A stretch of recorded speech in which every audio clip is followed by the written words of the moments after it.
Building a house is difficult. Building something period, something inspired by a bygone era, now that is really tricky. The couple I'm going to meet this week are so seduced by the glamour, the style of the 1930s that they want to recreate it. They want to build a 21st century Art Deco house.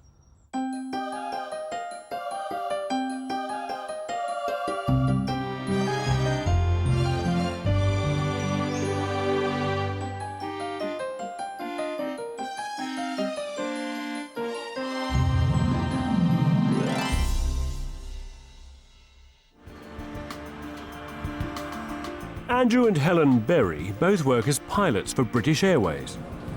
We love flying, we love travel, we love seeing new places, staying in nice places, and it's something you're doing for your job, and so it can't be any better than that. Of course, the only thing is, when we're actually at work, we spend a lot of time apart. We could be flying in opposite directions, be at opposite corners of the globe.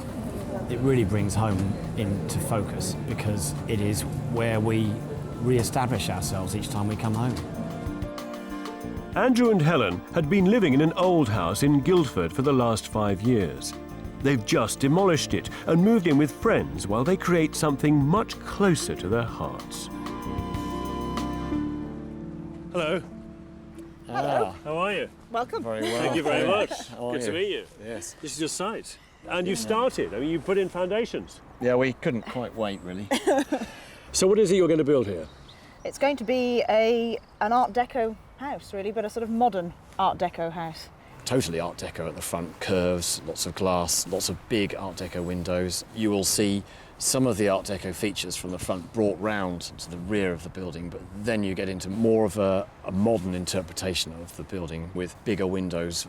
We wanted that sort of feel of light, but some bits of it will be cosy, because there'll be areas where you can have lots of furniture and things, but yeah, it's going to be our home. As it's a new build, Andrew and Helen are taking the opportunity to build in some sustainable features to their home. Sustainability, well, at the moment everyone's worrying about water shortages, so we have already buried a 4,000 litre container or tank in the ground, which is going to be a grey water system for the project. And then we'll be using that to flush all the toilets and feed into the washing machine as well. Where is it? It's just over there. There. All right. Fantastic. Yeah. Andrew and Helen's glamorous 21st century Art Deco house will be built using eco-friendly concrete. It won't be an extravagant building, though. The somewhat conventional layout starts with a large sitting room at one end with a striking corner window. Next to it, a funnel-shaped lobby will be the strongest internal feature, built partly from curved glass walls that'll draw you into the building and light the kitchen tucked behind it. Next to the kitchen, there'll be a formal dining room, and at the end of the house, a large garage. Upstairs, there'll be a maze of 4 bathrooms and 5 bedrooms to consume all that harvested rainwater. The largest bedroom will also have its own walk-in wardrobe. The architecture upstairs will be low-key, but Andrew and Helen do want a raised vaulted ceiling up here with skylights. The interior of this house could be spectacular, but Andrew and Helen have yet to really refine the Art Deco detailing. Outside, it's more convincing. Their modern sloping roof will be cleverly hidden by a parapet wall,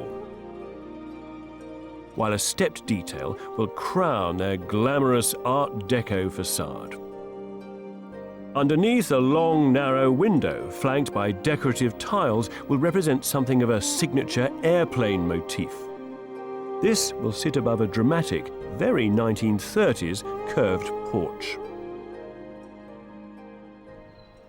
So why Art Deco? What is it about it? It has a link to our jobs. Flying started in that period, took off, if you'll forgive me for saying it, in that period. The aeroplanes of the 1930s were big silver cigar-shaped things, and they reflected those in the buildings, streamlining of the buildings. The buildings are smoothed off. They had sort of classic Art Deco shapes on the front of them, which were a plan view of an aircraft stuck on the outside. And the front of the house will actually have that. Of course, there is a danger here that in the pursuit of this one idea that you love, the Art Deco, that you kind of you forget about all the other important things that go into a building, convenience and comfort, and that it makes it not a very livable space. There may be a danger of being a slave to it. I don't know, I don't think so. We're going to use what is good about the Art Deco, and I haven't found anything that's bad yet.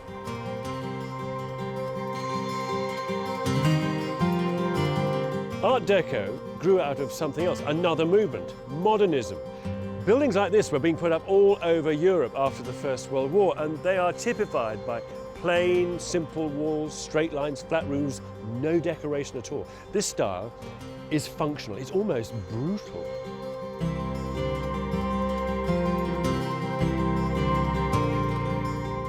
Art Deco evolved into something like this, something more glamorous, more curvy, more decorative. In fact, the defining quality of the style is decoration. Stepped facades were decorated with ornamental details nicked from the architecture of all kinds of ancient civilizations, as if designed for a Hollywood epic. But Art Deco buildings also celebrated machinery and power in the age of travel, becoming streamlined and curved like the ocean liners and planes of the era. Recreating a style so rooted in the 1930s in a way that works today is going to be difficult. I don't envy Andrew and Helen's architect, Trevor Adams. You've got this juggling act here, haven't you? You've got to create a very contemporary home in this period style, both inside and out. So how do you reinterpret the Art Deco language for this building, evolve it, and yet at the same time not make it look either, I don't know, lame or overblown? It's an era of architecture that most people are familiar with to some extent or another. And I think one could argue it's a dangerous game to play sometimes, because you will get people that look at the architectural accuracy and the historic accuracy. My sort of get-out clause on that is that the phrase, it's the spirit of the thing that counts. But equally, I think if you're going to do these things, you have to do them with a level of authenticity that makes them believable. Otherwise, it's going to look phony if it's not quality.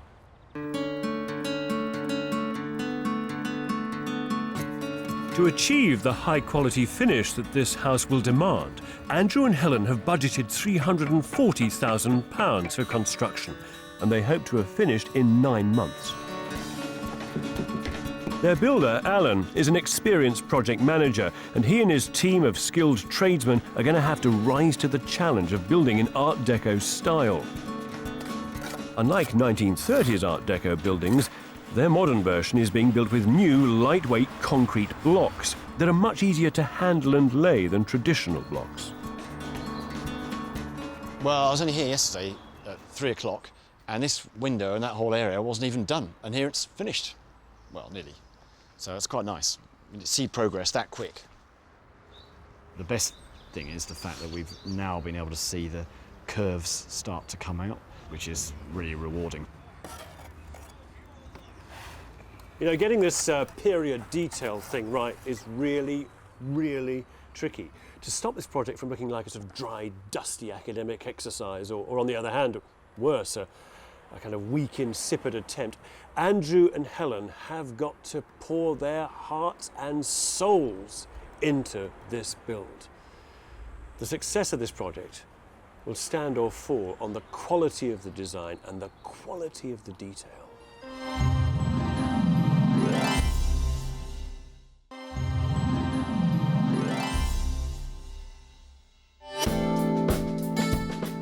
Pilots Andrew and Helen Berry are building an Art Deco house in Surrey. Using 21st century technologies, they're hoping to recreate all the glamour of the 1930s in a way that's gentler on the environment. It's just 3 weeks into the build, and after a tour of duty abroad, Helen's back in the country. Oh, this is very exciting, I must say. I haven't seen this place for about a week and a half. Oh, my word. Oh, it's brilliant. Hi, Alan. It's looking great. It's looking brilliant. The front of Andrew and Helen's house will have a dramatic Art Deco facade with a spectacular curved entranceway. I love what they've done here. It's so neat. Unfortunately, we're not going to see much of it because it's going to be rendered over the top of it, but it's a beautiful curve. Really pleased with that. Though they're only a couple of weeks into the build, the house is going up at a rate of knots. So how have they managed to put these walls up so quickly? Well, the answer is they are not using traditional concrete blocks, which are made out of cement, which is highly polluting, and they also weigh a ton. Instead, they're using these things, super lightweight blocks, which are made from recycled materials. And look, 3 of these equals 1 of those. They are so light. And the reason for that is that inside these blocks there are millions and millions of tiny little air bubbles. It's like a bar of aero chocolate. This technology is called aircrete, and it's changed both the environmental impact and the thermal performance of concrete. Manufacturing these blocks still requires cement, which produces a lot of CO2, but far, far less than in traditional blocks. Instead here, it's mixed with lime, sand, water... And this stuff, this is pulverised fly ash. It's the waste product from all our coal-fired power stations. And every day, 600 tonnes of the stuff gets delivered here to get mixed with all the other materials. In a finished block, 70% of the material is this stuff.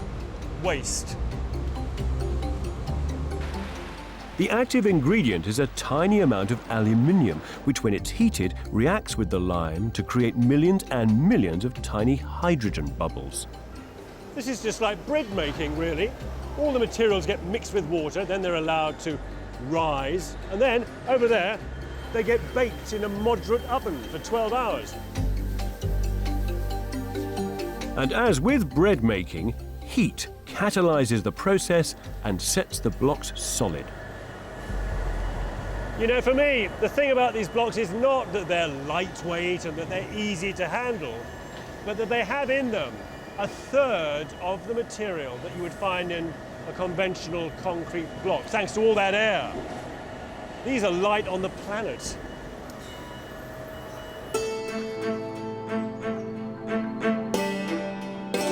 All that air also makes these blocks great for insulating the building, especially when combined with foam sheets and another layer of dense recycled blocks on the outside.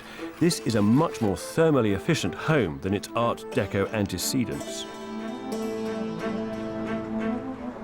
I can't believe just how quickly this has gone up. This is the great magic of block. It's incredible, isn't it? Yeah, every time I come it's changed again. Another one. I mean, how many feet a day do they put up? Oh, certainly at least 3 feet a day. Yeah, well, that's the trouble though. It catches you out because, you know, you've got to keep up with it all. And of course you see things happening as well, and you walk in and you think, well, actually, that isn't quite how I imagined it. And in fact, we've got a little design tweak down the end here. We've Really? Come on.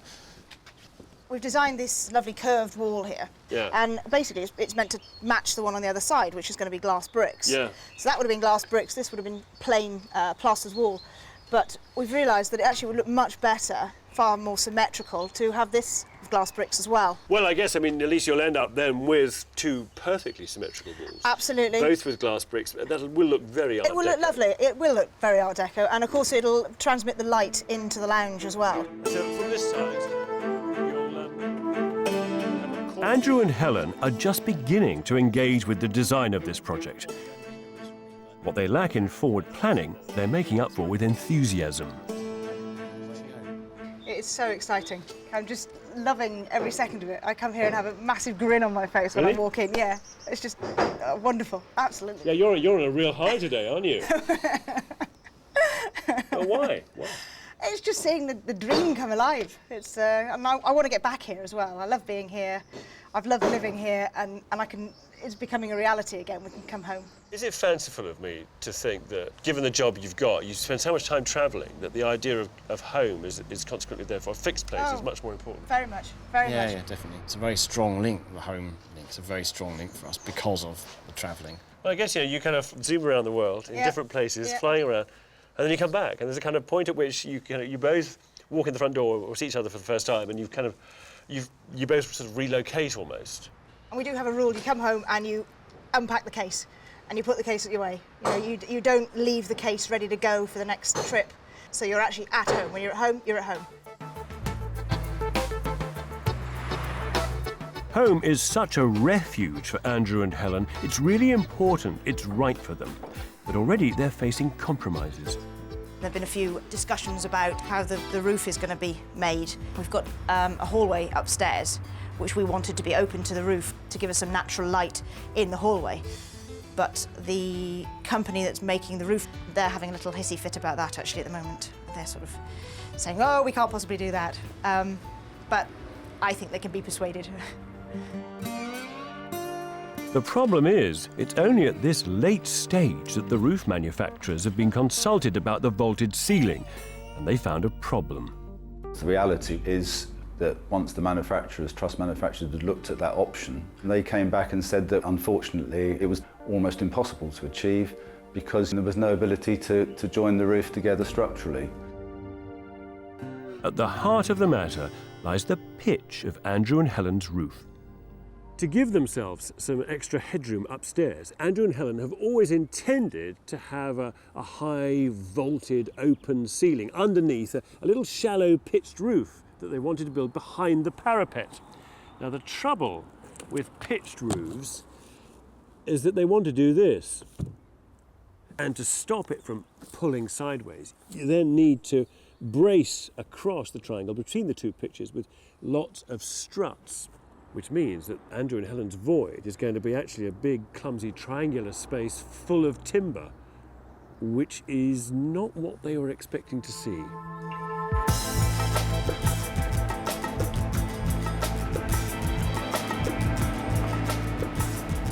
I mean, are we changing the design? Externally, no, but from the interior, yeah, sure we are. We're gonna have beams exposed, whereas the vaulted ceiling I thought we'd have would just be vaulted.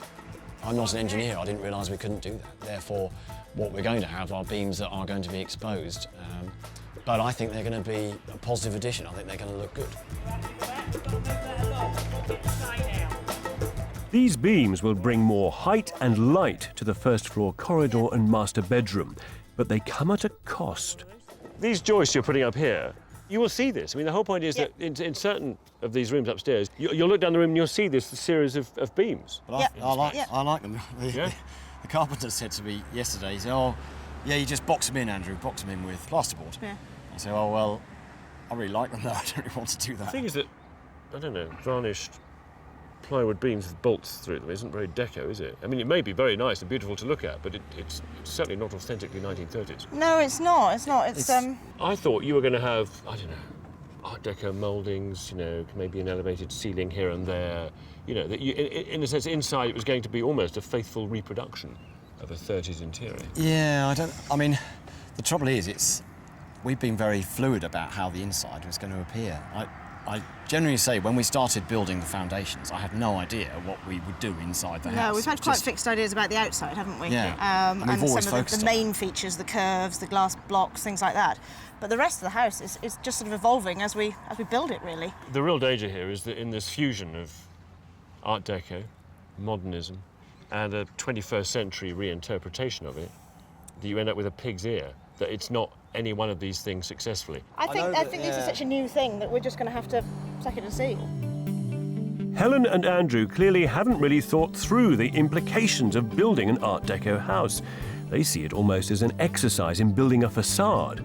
But the exterior of any house creates an expectation when you walk in the door. You'd expect to see geometric patterns, striking 1920s furniture, and glamorous reflective materials that mirror the drama of the exterior. Art Deco also drew on the historical languages being explored in early silent films, the lavish gilded decoration of imagined biblical settings and classical sculpture. The excitement of Art Deco was that it brought a new decorative language to the 20th century, and it also brought theatricality, glamour, the glamour of Hollywood, into people's homes. These distinctive interiors are such an essential part of the style that it would be a waste if Andrew and Helen ended up with a classic Art Deco exterior without following through inside. We've never really thought about the inside. And I think that's why we're going to have to go back and just look over things like the bathroom and kitchen and maybe offer some little tweaks, little suggestions that will really make the Art Deco thing sparkle. Although it's rather late to get stuck into the design, While you or I might switch on the computer and trawl the internet for inspiration, Andrew and Helen have a flight roster that includes some exotic destinations. I've just flown in from London, and now we're here in Miami, and we've come to see some Art Deco and get some ideas for the house. It just goes to show you that research isn't fun. A lot of hard work goes into this, and we hope we get some interesting things out of the trip.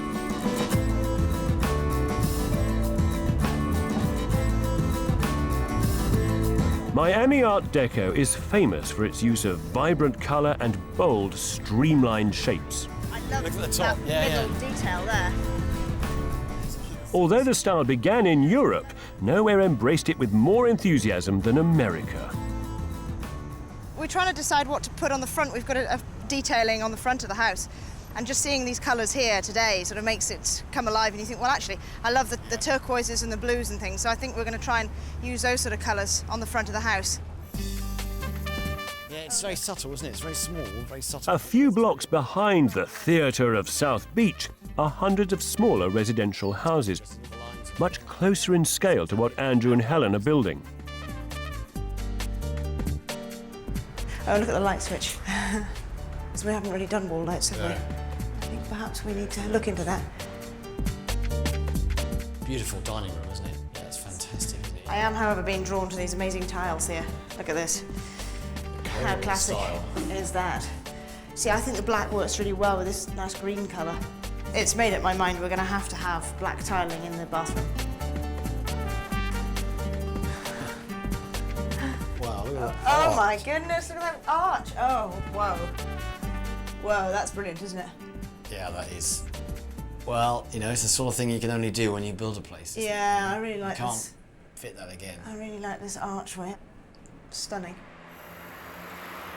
This is the place where Art Deco is at its most colourful and vibrant. It's just lovely to see it all together. It's opened more avenues, the interior side of things, hasn't it, really? Well, definitely, even even in here. here. I'm Even just in here. looking to the side of me now, I can see the inset panels in the ceiling, and I just think they look really great, and that's Yeah. definitely something we can do. No, I think it's been really good. As soon as Andrew and Helen get back, they begin to feed their new ideas into the build, beginning with the kitchen. 1930s kitchens were basic and hidden out of sight, so they brought in a designer to help them create something that'll suit open-plan contemporary living, but still has a strong Art Deco flavour.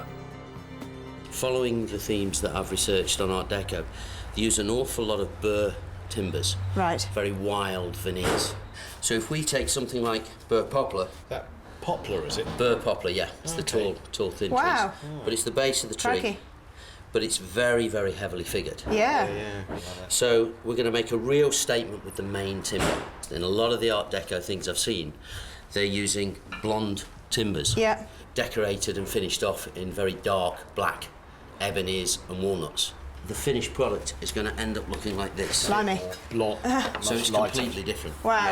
Yeah. But we've still got this figuring in. Great. But the framework around the doors and around the drawer fronts will be in the dark walnut. That's great, isn't it? Wow. So you like the idea so far? Oh, Yeah. And what about the extractor? So remember the photographs you gave me of your trip to Miami? Yeah. With the facades on the hotels and the structures. What we've tried to do there is replicate Right. these towers. Yeah. It's not only the interior of the house that's being lavished with attention. Outside, the beautifully crafted roof is nearly on. All that's left is to fit the rainwater harvesting system. It's a recycling system. The rainwater will all be collected into the pipes that lead down eventually into the storage tanks that are going to filter, repump the water back into the house. So far, Alan and his team have done very well, but they're about to face their biggest challenge. This Art Deco house is filled with majestic curves, which Alan's plasterers need to transform into beautiful, streamlined shapes. But this kind of rendering hasn't been in vogue for almost 70 years. It's a challenge for us. The curves on the sides of the house are actually quite tight little curves. When the plasterers come to render, they will be rendering round corners, and that will be a little bit tricky because they always like to render to a straight edge. Not just the curves, but the whole building needs to be rendered to the exacting standards of Art Deco. Unless they can pull this off, then Andrew and Helen's sparkling Art Deco dream could turn into a dull suburban mediocrity.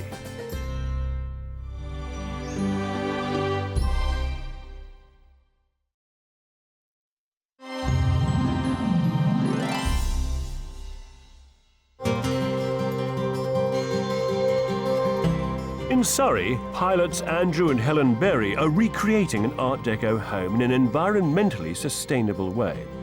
5 months in, and the house is almost weather-tight. They're entering a crucial stage of this build when Andrew and Helen need to give all their attention to the Art Deco details which will bring this place to life. This has kind of come on in leaps and bounds, really, hasn't it? I'm quite surprised they put the glazing in before they've done the rendering. I suppose it's sensible. Yeah, they want to render up to the glass, apparently. And tell me, these details, like the curved detail, the concrete up there, does that get rendered? Certainly the brickwork, yes. Yeah. And then they'll fill the sort of curves there, and then it'll all be painted over. We might have to paint the coping stones, but we're hoping not to. And what's this? Well, that's the canopy that's going over the front. So that's going to sit in a slot up here and come out over the doorway. So it just seems to be floating in front of the building. That was the plan. Mm-hmm. There is that kind of, sort of effortless quality, isn't there, to a lot of Deco design? That's right. Yeah. So we've designed this to be lighter, free. lighter, so it can actually slot in there and sit above the door. I have to say, this looks all rather effortless as well in here.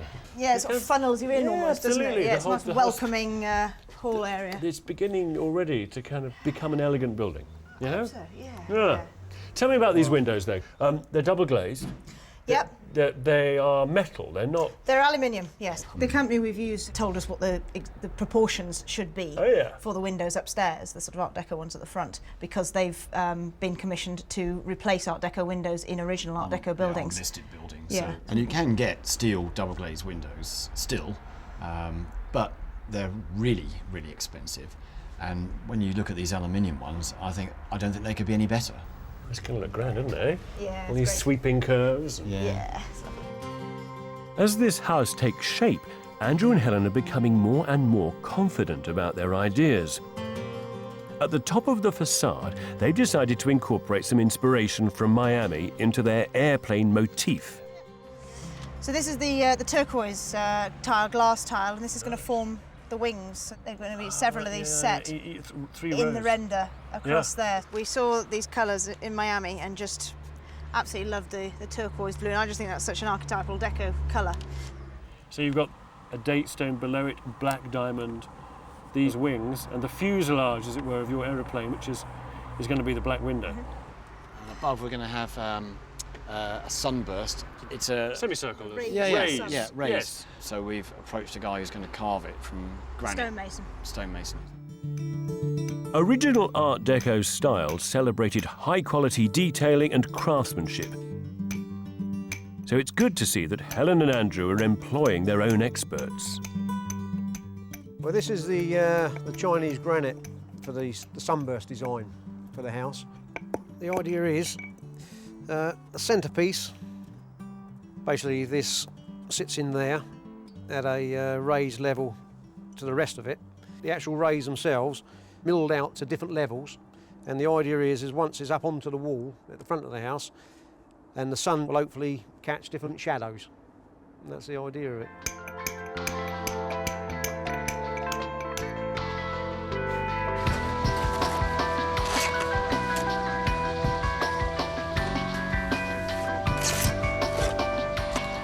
We've now got to the most critical point in this build, where they put the render on. It's going to tie together the brick, the blockwork, the concrete, the cement, and these curves. It's going to be very, very difficult to get right. You know, it's not only going to test the metal of the guys who are doing it, it has to turn this ugly duckling of a building into a perfect white swan.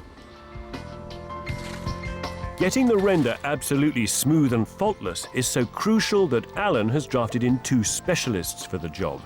But even they haven't done anything quite like this before. So Simon, how unusual is this house for you as a job? Very strange, yes, definitely. Strange? Yeah, with all the beading and rounds and curves and stuff like that. Challenging? Very challenging, yeah, very. What are particularly the areas that you worry about? The bits that, you know, the bits that are going to present the most challenges? The front bit, definitely. Oh, we need the porch. The curve, yeah, the porch, definitely. Yeah. We're just staying away from that bit at the moment. All the easy flat bits.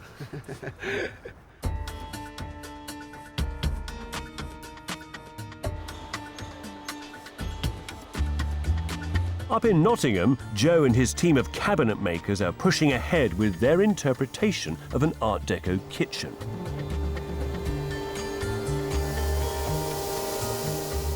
In the early days, Joe did say to us, "Are you happy with how outrageous can I be?" I think was his quote. And I said, "Well, just go for it and let's see what you come up with." And I'm quite happy to be quite adventurous with the kitchen. We're using walnut as a base, and then the doors themselves are going to be highlighted with a beautiful burr veneer, which is very much what they used in the 20s.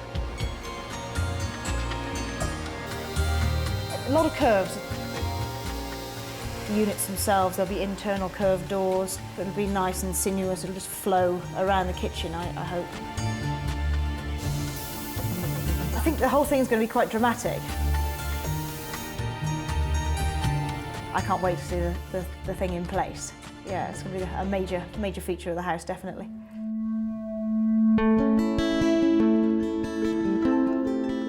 It's now 7 months into the project and most of the rendering is complete. The airplane motif has been fitted, and although only half the house has been painted, it's beginning to look very striking. So what do you think to your render then? It just transforms it, I think. Teases you with the idea of what the building's going to become. Yes, you can see the sort of the Art Deco features coming out now. You can. And, I do like your yeah. eyebrows. There's little drip mouldings you put in above each of the windows on the front. I think when we did the Miami visit, predominantly the windows had mouldings above them. Had these little eyebrows. Yeah, and they just looked so in place. yeah, It's one of those definitely. lovely little tiny architectural details that just convinces you that the building is authentic. Yeah. Yes. And then with the curve of Coming along. the porch Yeah. as well, and the detailing on that's already looking very, very fine. And they're going to really finesse it, aren't they? Yes, because don't forget we've got the Beautifully lines, the indented lines coming round the corner of that as Yeah. well, following where the Yeah, just to make it bars- easy for just them. a little challenge because we thought it was far too easy. I can't quite visualise that at the moment. The curve is still a bit of a mystery as to how Yeah. that's going to look, I think, isn't it? Yeah. And budget, what about budget? We are over. I think we're going to be over by about 50,000, which It's quite a lot. A reasonable amount. it's quite a lot. But having said that, it's not a development, is it? You know, it's your own house, and you know, if we were doing it for a development, then yeah, sure, we wouldn't have Yeah. put half Yeah. these things in. But it's our home and we're going to live here and we want it finished now. Before this house is finished, the renderers need to tackle the part they've been putting off since they began, the curved front entrance.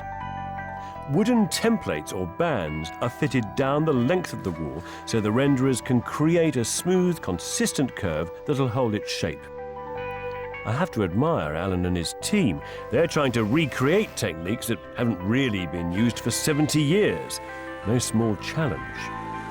We've had to form the bands with curved timber, and it's all had to be shaped, and then it's had to be fixed to the curve. It's crucial that those bands match up.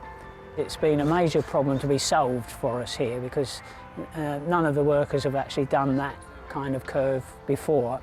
So we're having a bit of a struggle.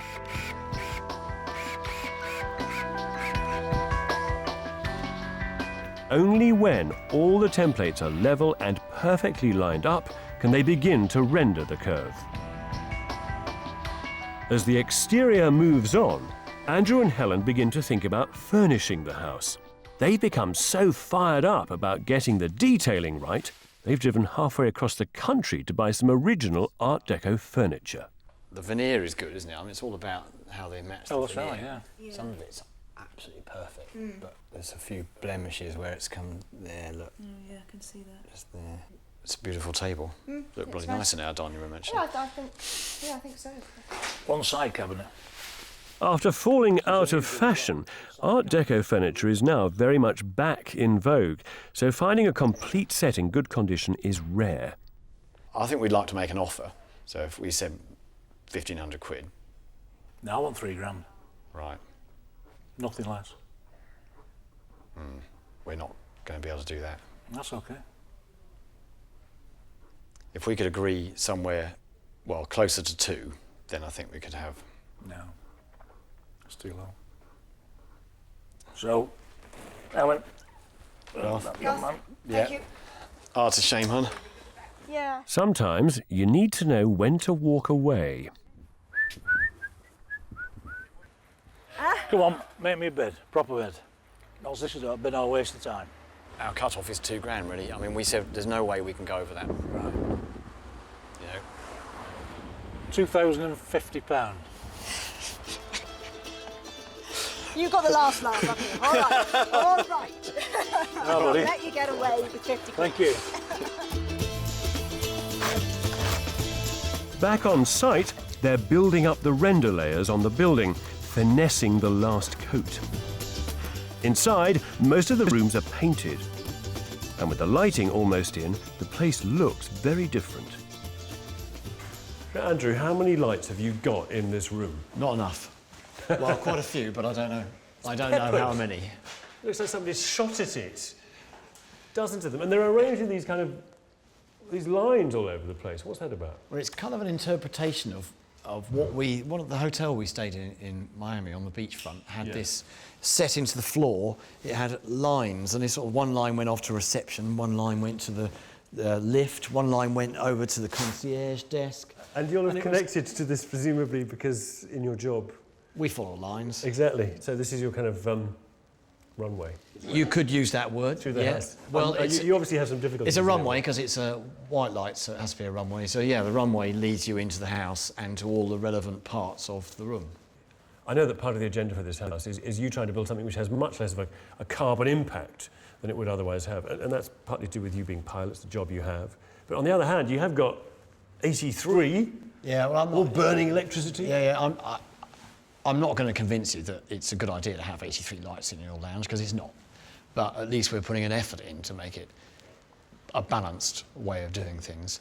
And they want to use obviously some low energy fittings. So every alternate fitting is actually an LED.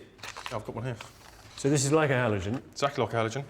Oh look, 4 little LEDs. It's interchangeable, so you can... So this looks exactly the same as the halogen fitting, except that it uses a fraction of the power. So we've tried to get at least half the house with at least some form of ecologically friendly lighting. The build is now entering the final and most exacting phase. Do you want to come in a bit, Tom? Just as Alan and his team have been stretched to deliver detail of the highest quality, so Andrew and Helen's expectations have also grown. Well, we've got a bit more confident with the project as it's gone on, as we've seen things going in, seen things in situ. Inspired by the curved bathroom they saw in Miami, they've decided to reproduce something similar in Guildford. If it works, it'll be this kind of effort and attention to detail that'll transform this place into something authentic. I want to create something that's ours, so I think you've got to take a bit of a risk.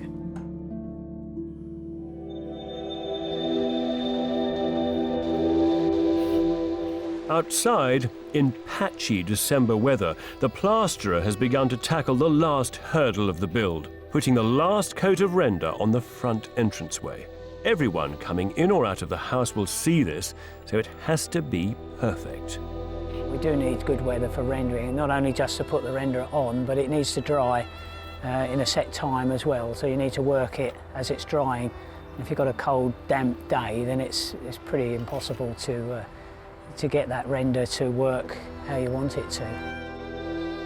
For Alan, there's no choice. Despite the risk of the render failing in the wet, cold weather, he has to get this job finished. And he has to do it beautifully.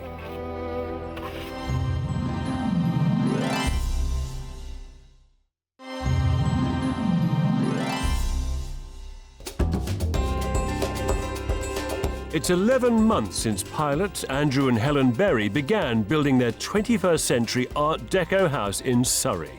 At long last, the render of their curved entranceway is complete, and just a month over schedule, they've moved into their new home. Ah, hello. Well, hello. Wow. doing? Kevin, how are you? Very well. How are you? You well? Very well. Good to see you thank both. Very Excellent. well. Good to see the house so crisp, so kind of finished. You know, So just white. so white. We're just walking in the gates. It's what an extraordinary statement it makes, straight out of the 1930s. It's so authentic. Well, we've actually had people come up and assume it is an Yeah. original, Yeah. just a Which is refurbished old place. Which very is persuasive. exactly what we wanted.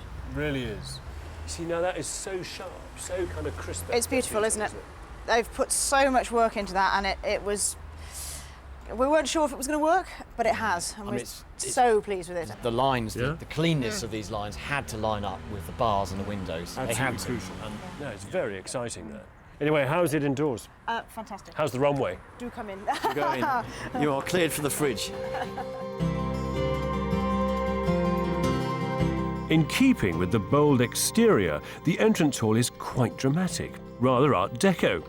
The curved glass block walls repeat the shape of the porch and suck you into the building. And this pulls you around this wall, doesn't it? Ho, ho, ho. To the a powerfully designed kitchen, I'd say. This is extraordinary. This gorgeous, is isn't it? Odeon cinema breakfast bar, and you've chosen a marble that is very similar to the brown fossil stone you see in Miami, isn't it? It is, and of course it tones beautifully with the wood, with the maple, the walnut and the poplar veneer. Art Deco kitchens didn't really exist, did they? In the 20s and 30s, kitchens were very plain, functional rooms at the back of the house. Yeah. I mean, we've had to bring this kitchen into the heart of the house. So it's a kind of 21st century take. Absolutely. But also yeah. a piece of patronage here. I mean, you've kind of gone out on a bit of a limb. I particularly like this thing, which is certainly the most Art Deco extractor fan I've ever seen. I can believe that. Can't think I've seen very many. The open-plan living room is less adventurous, though enlivened by the restored parquet floor. This is one of two original 1930s features in this house. The other is in the dining room. Yeah, Lovely, isn't it? Yeah, doesn't works it? really Fits well. beautifully. Now, this is beautiful. Of course, this is your bargain table and chairs. You've had it restored. You've had it repolished. This Yes, table. it's been lovingly looked after. Yes, TLC. Love it. Yeah. And the chairs recovered. Yes. And there's a matching sideboard. And we've used this and then. Andrew and Helen have also incorporated a little more inspiration from Miami into the ceiling. Personally, I'd have gone further, just as they've done elsewhere in the building, using metalwork and sculpture. These balustrades, these are highly unusual. Really, really pleased that they've come out as well. They're good. Yeah, They're love nice. them. Now you see, upstairs, this is where you leave Art Deco behind, isn't it? Because these beams have got absolutely nothing to do with the 1930s. No, you're absolutely right. There's nothing to do with Art Deco. I thought No. what we'd have is an open space. Yeah. But, you know, I'm not an engineer and I didn't realise that if you don't tie the two walls together, the whole place falls down. apart. You know. Well, given that downstairs is such a persuasive essay in Art Deco styles, and it's done with such conviction, I think you know, I'm prepared to let you off. Thanks.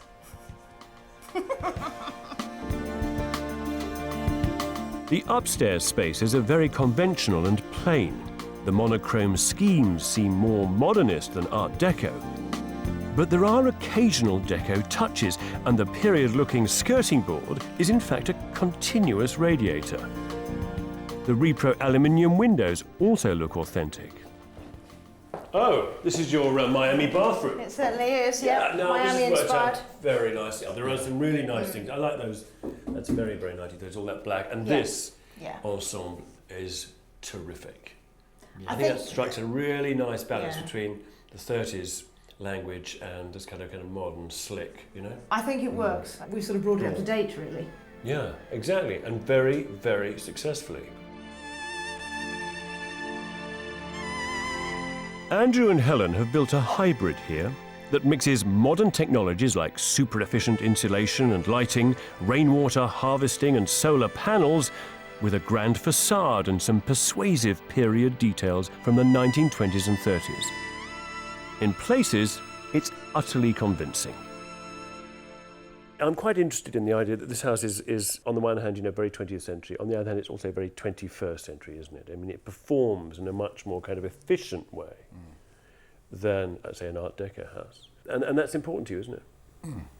Yeah, not because you have to, but because you want to. Yeah, there are technologies we've incorporated which perhaps maybe just don't pay for themselves initially, but give you that nice warm feeling inside, doesn't it? You feel like you're doing your bit. Yeah. How much is the total budget? I would say we spent about 400,000, and the budget originally was 340,000. Yeah. So we're about 20%, a bit over 20% over. Yeah. And do you have a favourite kind of component, corner, bit? I would say the view behind us now.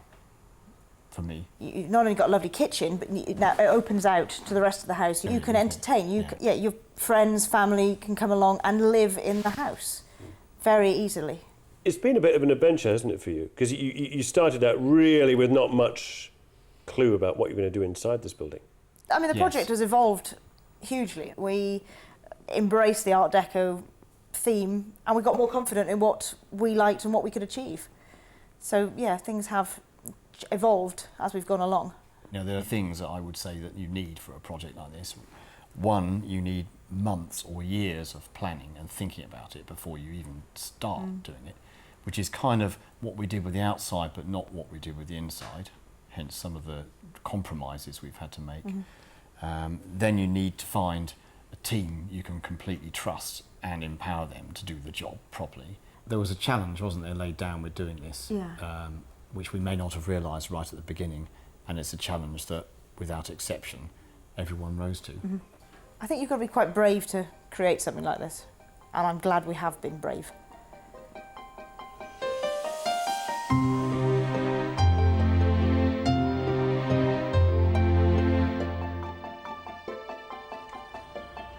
When you go on holiday and you get on the plane, you don't just walk straight into the cockpit and try and fly the thing yourself, do you?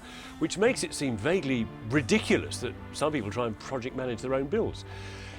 Helen and Andrew, however, they found a kind of better way to engage with their project. They looked and they learnt, and then they researched and commissioned and invested in all the things that make a project like this work. Things like design and craftsmanship and detail.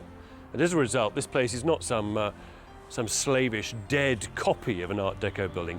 This place has got real vitality.